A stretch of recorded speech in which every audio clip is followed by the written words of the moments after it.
सबको नमस्कार। दिल्ली के अंदर अब धीरे धीरे कोरोना की स्थिति बेहतर होती जा रही है।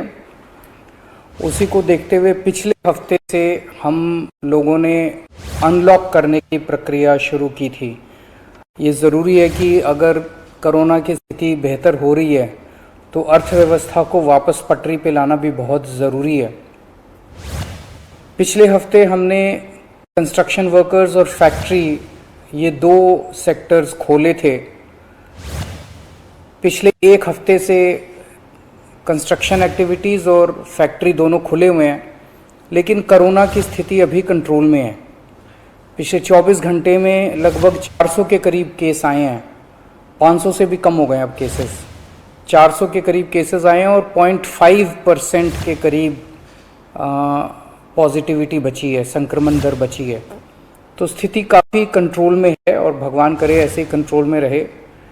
तो ये वाला जो लॉकडाउन पिछले हफ्ते ऐलान किया था वो सोमवार को सुबह 5 बजे तक है।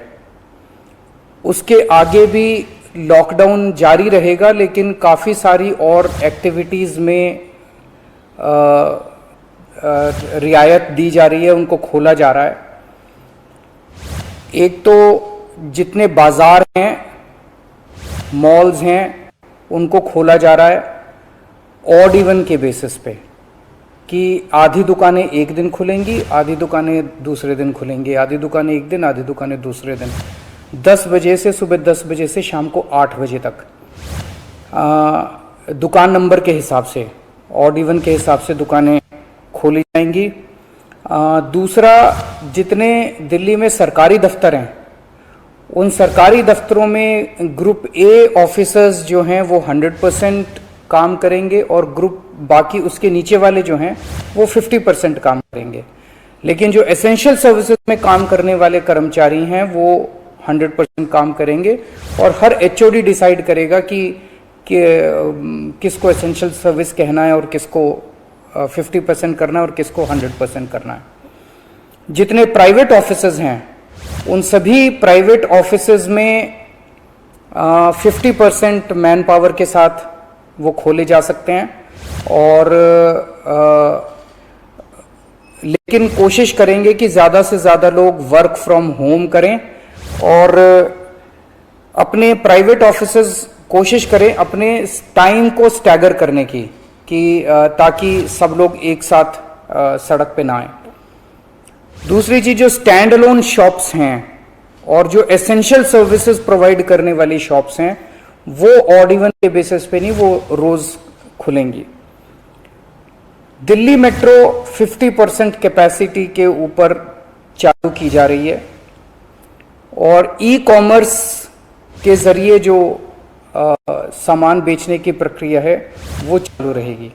तो मोटे मोटे तौर पे ये चीज़ों की रियायत दी जा रही है और मैं उम्मीद करता हूँ इसके बाद देखेंगे कि आने वाले हफ्ते के अंदर भी कोरोना की स्थिति अगर काबू में रही तो और कई सारी एक्टिविटीज़ को फिर उसके अगले हफ्ते खोलेंगे। थर्ड वेव कहा जा रहा है, एक्सपर्ट्स कह रहे हैं कि थर्ड वेव आएगी, कब आएगी, कितनी भयावह होगी, इसके बारे में किसी को कोई जानकारी नहीं है। लेकिन एक जिम्मेदार सरकार होने के नाते हमारी जिम्मेदारी बनती है कि उसकी पूरी तरह से हम तैयारी करें, ताकि अगर थर्ड वेव आती है, अगर बहुत भयानक होती है, तो सरकार उस वक्त जनता के लिए तैयार हो। इसकी तैयारियां पूरे जोर शोर से दिल्ली सरकार के अंदर चल रही हैं और कल लगभग 6 घंटे तक मैंने 2 अलग अलग मीटिंग ली, एक्सपर्ट्स के साथ बात की, जिन ऑफिसर्स ने अभी कोरोना के दौरान काम किया था उनके साथ बात की। हमने 2 कमिटीज़ बनाई हैं, उन दोनों कमिटीज़ के साथ मैंने बहुत डिटेल में चर्चा की। एक चीज़ हम लोगों को ये तय करनी थी, इस बार कोरोना की जो पीक आई थी, मतलब एक दिन में मैक्सिमम कितने केस आए, लगभग 28,000 के करीब केसेस आए थे एक दिन में, 22 या 23 अप्रैल के आसपास। अगली पीक कितनी हो सकती है, तो ये तय किया गया कि अगली पीक 37,000, एक्सपर्ट्स के साथ बात करके, ऑफिसर्स के साथ बात करके, सबके साथ बात करके, कि 37,000 पीक मान के इसकी तैयारी शुरू की जाए।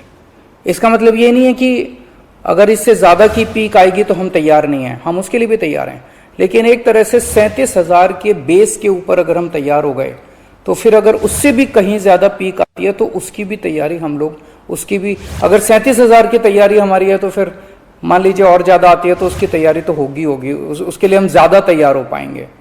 तो 37,000 को एक तरह से बेस माना जा रहा है। 37,000 की पीक की तैयारी के हिसाब से अब सारे कैलकुलेशंस किए जा रहे हैं कि अगर 37,000 की पीक आती है तो कितने बेड्स की ज़रूरत पड़ेगी, कितने आईसीयू की ज़रूरत पड़ेगी, कितने उसमें से बच्चों वाले होने चाहिए, कितनी ऑक्सीजन की ज़रूरत पड़ेगी, ये सारी चीज़ें, अब कितनी दवाइयों की ज़रूरत पड़ेगी, ये सारी चीज़ें अब कैलकुलेट की जा रही हैं।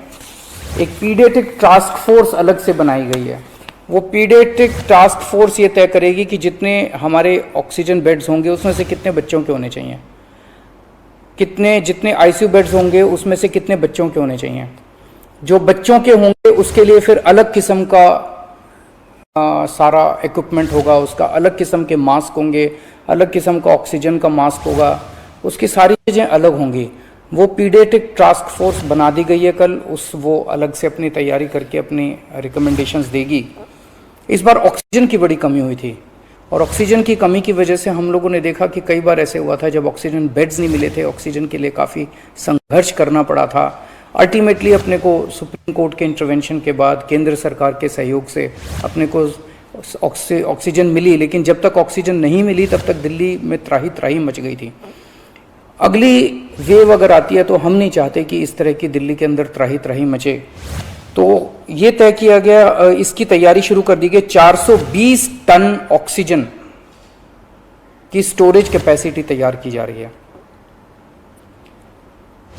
इंद्रप्रस्थ गैस लिमिटेड से बात की गई है और उन्हें 150 टन ऑक्सीजन प्रोडक्शन का प्लांट, 420 टन ऑक्सीजन तो स्टोरेज कैपेसिटी क्रिएट की जा रही है और 150 टन ऑक्सीजन प्रोडक्शन करने के लिए उनको प्लांट लगाने के लिए कहा गया है।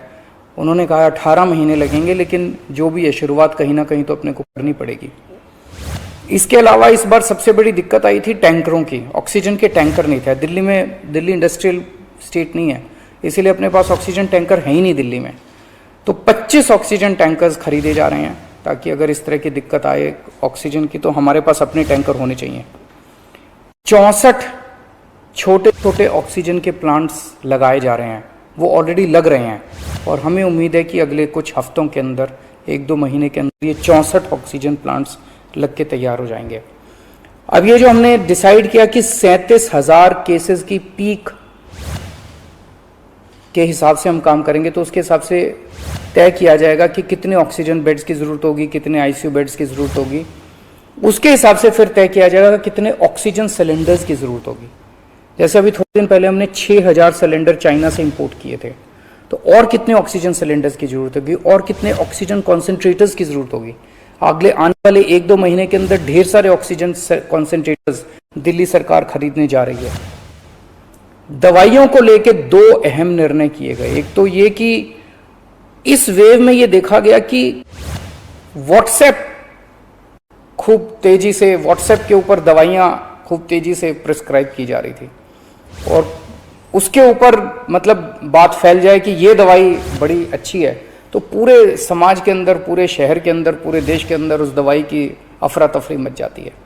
तो एक डॉक्टर्स की और एक्सपर्ट्स की टीम बनाई जाएगी। अगर किसी दवाई की डिमांड होती है तो वो डॉक्टर्स एग्जामिन करके बताएं कि इस दवाई से कोरोना में फायदा होगा कि नहीं होगा।